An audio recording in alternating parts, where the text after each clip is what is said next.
In the interest of time, I'm not going to show you the whole cleanup process I used on both of the front rotors. Instead, I'm showing you a little of each rotor being worked on. The inside of the driver's side rotor pictured here was the worst of them.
This rusted edge here is a little bit higher than the one on the other side was.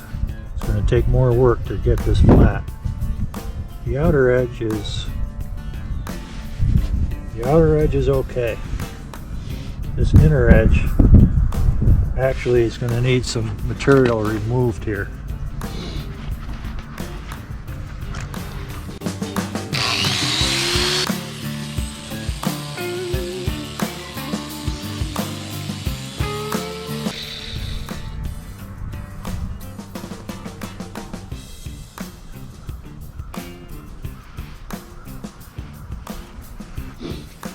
That should do it.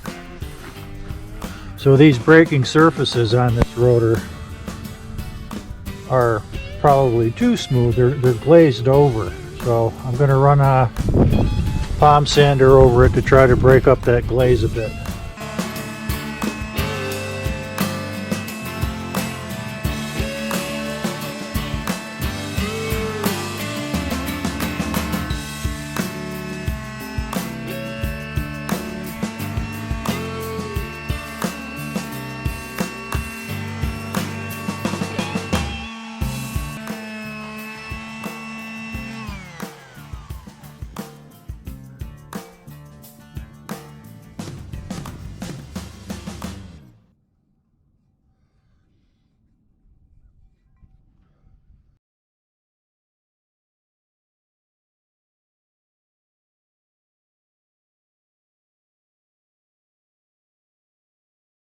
Okay, this is after about 45 minutes of working on this surface with the old flap disc.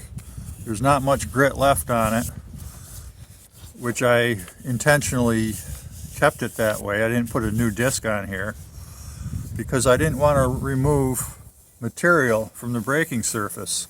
I just wanted to clean it up. There's like almost no grit left on this. So it's way cleaner than it was, nice and smooth. The braking surface, the brake pad wear surface is clean. There's no gouges in it or rusting pitting. You can see that I paid more attention to this outer edge, which is a little more shiny. I had to do more grinding there, actually both edges, the inner edge here and the outer edge, because the pad was worn into it somewhat. So there was a ridge here and a ridge here, and those are gone now. I think this is going to be a perfectly serviceable rotor,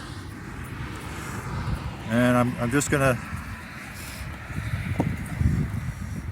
measure the rotor thickness just so I can prove to myself that it's within spec, which I think I already know it is, but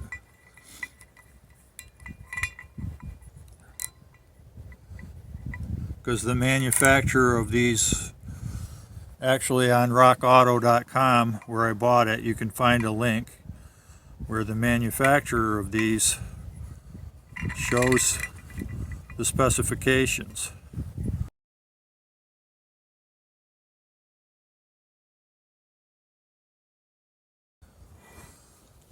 Well, I'll line my measurements up with the lug holes so I can keep track of them.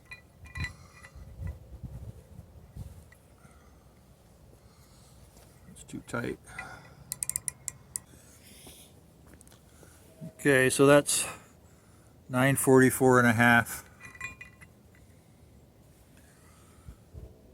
Basically the same there, 944.5. That's 944.5 thousandths of an inch.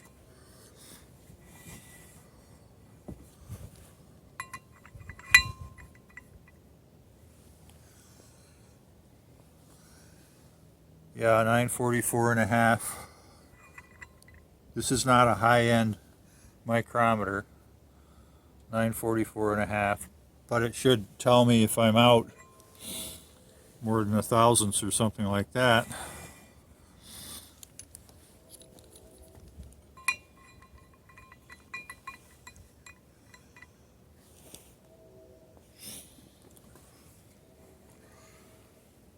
Yep, 944.5.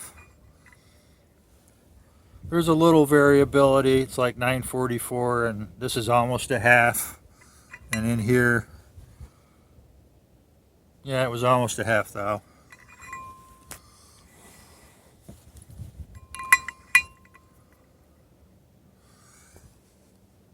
$944.5.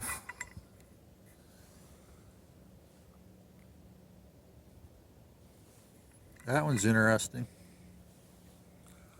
Yeah, about 944.25 maybe.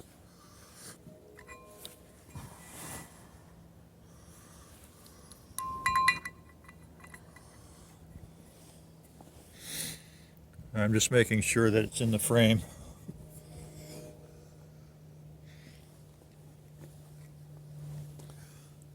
Yep, 944.5. 944.5. It's remarkably consistent, and I think this rotor is in fine shape to use. 944.25 thousandths.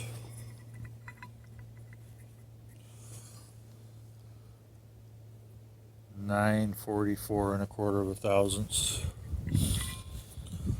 I think I've been around the whole thing already. I'll do one more. 944 and almost a half thousandths. 944.5. So it's remarkably even in thickness all the way around the rotor. That's what you want.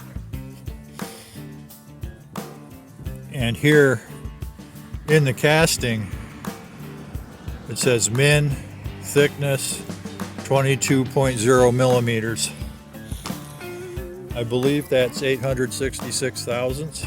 So this thing could actually be turned down in a lathe and redone again if I wanted to. But right now, it seems good, and I'm going to use it. I'm going to go with it. Well, this outer edge has a little sharp burr on it. I'm just going to touch that up before I reassemble the car.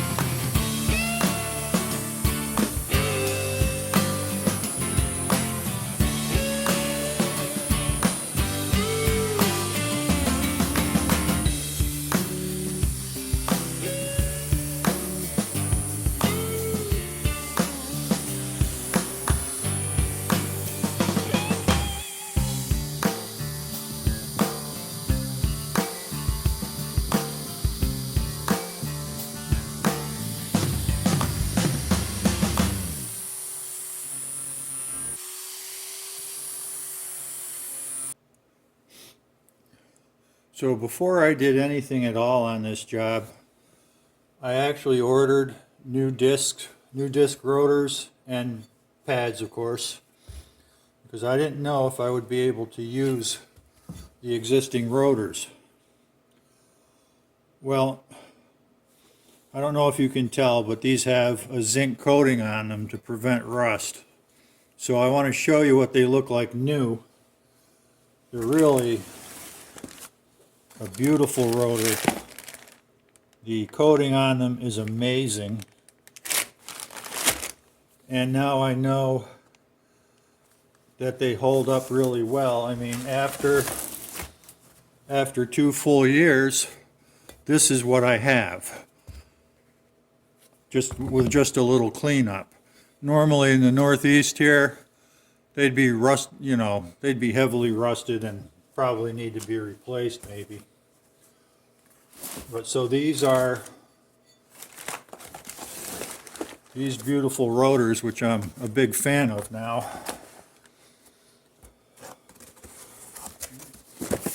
Are Ray Bestos Element 3.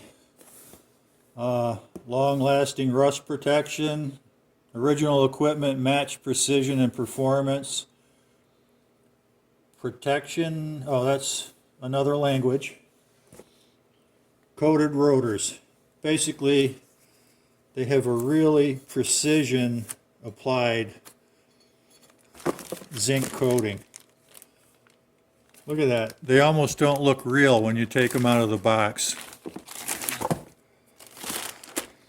They look like an animation when you take a picture of them. They're so perfect. Anyway, I really like these now. After seeing what 2 years of use in our northeastern rust belt looks like, I'm impressed. Well, I was pleasantly surprised by how good both of my front disc brake rotors turned out. They were both very consistent in thickness, and they both had smooth, undamaged surfaces. It pays to change your brake pads before they get worn down to nothing. I could have checked them for run out too, by lug nutting them to their hubs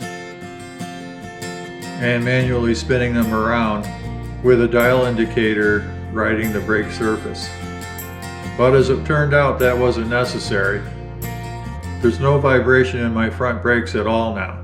Please consider hitting the like button and subscribing to the channel if you haven't already. And thank you for watching.